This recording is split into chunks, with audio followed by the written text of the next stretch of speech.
ஒரு வேலைக்கும் உதவாத திராட்சை செடி. யாதொரு வேலை செய்ய அதிலே ஒரு கட்டை எடுக்கப்படுமோ? யாதொரு தட்டுமுட்டை தூக்கி வைக்கும்படி ஒரு முளையை அதனால் செய்வார்களோ? இதோ அது அக்கினிக்கு இரையாக எரியப்படும். அதன் 2 முனைகளையும் அக்கினி எரித்து போடும். அதன் நடுத்துண்டும் வெந்து போம். அது எந்த வேலைக்காவது உதவுமோ?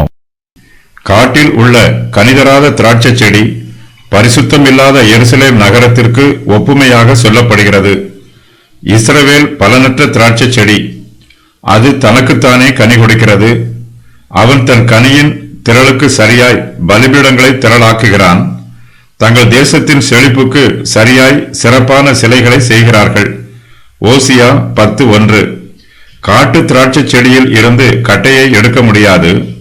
அதில் இருந்து தட்டுமுட்டை தூக்கி வைக்கும்படி ஒரு பலகையை செய்ய முடியாது. கனிதராத காட்டு திராட்சை செடி எதற்கும் பிரயோஜனப்படாது. ஒரு சில விருட்சங்களின் வேர்கள் பிரயோஜனமாயிருக்கும். வேறு சில விருட்சங்களில் கனிகளும் அதன் விதைகளும் பயனுள்ளதாயிருக்கும். ஒரு சில விருட்சங்களின் இலைகள் கூட நமக்கு பயன்படும்.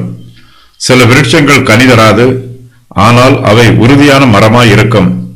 சில விருட்சங்கள் கனிதரும், ஆனால் அவை உறுதியான மரமாயிராது. இவை எல்லாமே நமக்கு ஏதாவது ஒரு வழியில் பிரயோஜனம் உள்ளது. கனிதராத காட்டு திராட்சை செடியோ ஒன்றுக்கும் பிரயோஜனப்படாது.